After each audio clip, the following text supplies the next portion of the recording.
আপনারা দেখছেন টিভেন24 news network. সবশেষ আপডেটে স্বাগত জানাচ্ছি আমি তাসমিয়া টুম্পা। আমেরিকা ও ইরানের যুদ্ধ বন্ধে প্রেসিডেন্ট ডোনাল্ড ট্রাম্পের করা প্রাথমিক সমঝোতা নিয়ে নতুন বিতর্ক শুরু হয়েছে। বিশ্লেষকদের অনেকে বলছেন এই চুক্তির মাধ্যমে বড় ধরনের অর্থনৈতিক সুবিধা পাচ্ছে তেহরান, অথচ পারমাণবিক কর্মসূচি সহ সবচেয়ে কঠিন সিদ্ধান্তগুলো পিছিয়ে দেওয়া হয়েছে ভবিষ্যতের আলোচনার জন্য।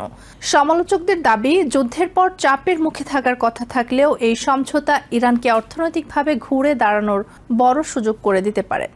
অন্যদিকে ট্রাম্প প্রশাসনের দাবি, এটি দীর্ঘমেয়াদী শান্তির পথে একটি বাস্তববাদী পদক্ষেপ। চুক্তির অন্যতম গুরুত্বপূর্ণ অংশ হল ইরানের ওপর থাকা আমেরিকার নৌ অবরোধ প্রত্যাহার এবং তেল রপ্তানির ক্ষেত্রে ছাড় দেয়া। এর ফলে চূড়ান্ত পারমাণবিক চুক্তি হওয়ার আগেই আন্তর্জাতিক বাজারে আবারও বড় পরিসরে তেল বিক্রির সুযোগ পেতে পারে ইরান। গত কয়েক বছর ধরে নিষেধাজ্ঞার কারণে ইরানের অর্থনীতি বড় ধরনের সংকটের মধ্যে ছিল। দেশটির মুদ্রার দরপতন, উচ্চ মূল্যস্ফীতি এবং অর্থনৈতিক চাপ সাধারণ মানুষের জীবনে বড় প্রভাব ফেলেছে।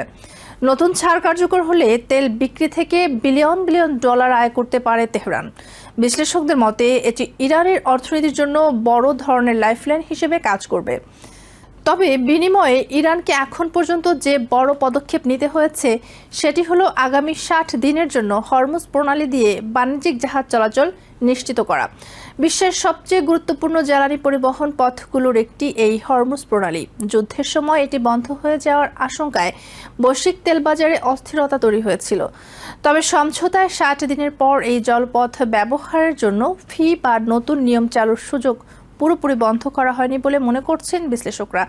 ইরান বিষয়ক গবেষক নিকোল গ্রাজেভস্কির মতে প্রাথমিক সমঝোতার ভারসাম্য অনেকটাই তেহরানের পক্ষে গেছে। তার বিশ্লেষণ অনুযায়ী ইরান নিষেধাজ্ঞা শিথিলের পর তেল রপ্তানি পুনরুদ্ধার, অর্থনৈতিক সুবিধা এবং সামরিক চাপ কমানোর সুযোগ পাচ্ছে। কিন্তু পারমাণবিক বিষয় এখনও বড় ধরনের নতুন ছাড় দেয়নি। তার মতে ভবিষ্যতের চূড়ান্ত চুক্তিতে হয়তো দুই পক্ষের পাওয়া ও ছাড়ের ভারসাম্য পরিবর্তন হতে পারে, কিন্তু শুধু বর্তমান সমঝোতা বিচার করলে তাৎক্ষণিক সুবিধার বড় অংশ পাচ্ছে ইরান। চুক্তির খবর প্রকাশের পর আন্তর্জাতিক তেলের বাজারেও প্রভাব দেখা গেছে। উত্তেজনা কমার প্রত্যাশায় তেলের দাম কমেছে এবং আমেরিকায় জ্বালানির দামেও স্বস্তির ইঙ্গিত পাওয়া গেছে। তবে সবচেয়ে বেশি বিতর্ক তৈরি হয়েছে ইরানের তেল বিক্রির সুযোগ নিয়ে। সমালোচকদের দাবি, শুধু তেল রপ্তানির অনুমতি নয়, এর সঙ্গে সম্পর্কিত আর্থিক লেনদেন সহজ করার পদক্ষেপও আমেরিকার দীর্ঘদিনের নিষেধাজ্ঞা কাঠামো দুর্বল করতে পারে। তাদের মতে ইরানের ওপর অর্থনৈতিক চাপ ছিল ওয়াশিংটনের সবচেয়ে শক্তিশালী হাতিয়ারগুলোর একটি। সেই চাপ কমে গেলে ভবিষ্যতের আলোচনায় আমেরিকার প্রভাব কমতে পারে। তবে ট্রাম্প প্রশাসন বলছে তারা এখনও ইরানের ওপর গুরুত্বপূর্ণ চাপ ধরে রেখেছে। প্রশাসনের দাবি, সব নিষেধাজ্ঞা প্রত্যাহার নির্ভর করবে ইরানের আচরণের বড় পরিবর্তনের উপর। ভাইস প্রেসিডেন্ট জেডি ভ্যান্স বলেছেন, ইরান যদি বিদেশের সশস্ত্র গোষ্ঠীগুলোকে সহায়তা চালিয়ে যায় তাহলে সব ধরনের নিষেধাজ্ঞা তুলে নেওয়া হবে, এমন ধারণা ভুল। তার দাবি, ভবিষ্যতে চূড়ান্ত চুক্তিতে ইরানের পারমাণবিক সীমাবদ্ধতা মেনে চলার বিষয়টি যাচাই করার ব্যবস্থা থাকবে। অন্যদিকে কূটনৈতিক সমাধানের সমর্থকরা বলছেন এই সমঝোতায় আমেরিকা ইরান সম্পর্কের নতুন অধ্যায় খুলতে পারে। তাদের মতে দীর্ঘদিনের চাপ প্রয়োগের নীতি শেষ পর্যন্ত সংঘাত তৈরি করেছে। এখন আলোচনার মাধ্যমে সমাধানের সুযোগ তৈরি হয়েছে। ইরানের অভ্যন্তরীণ রাজনীতিতেও এই অর্থনৈতিক সুবিধার বড় প্রভাব পড়তে পারে। গত এক দশকে অর্থনৈতিক সংকট, মূল্যস্ফীতি এবং মুদ্রার পতনের কারণে ইরানে কয়েক দফা বড় বিক্ষোভ হয়েছে। অনেক সময় অর্থনৈতিক দাবি থেকে শুরু হওয়া আন্দোলন সরকার বিরোধী আন্দোলনে রূপ নিয়েছে।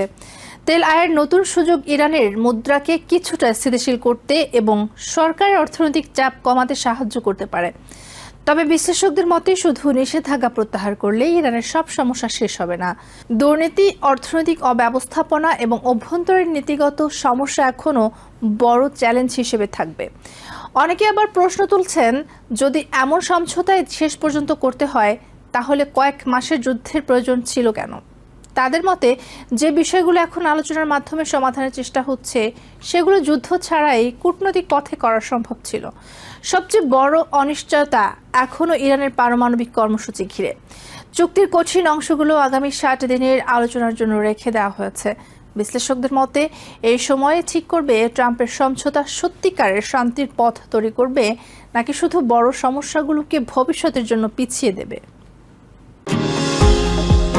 নিউ ইয়র্ক থেকে সম্প্রচারিত TVN 24 টেলিভিশন বিশ্বজুড়ে বাঙালির কণ্ঠস্বর।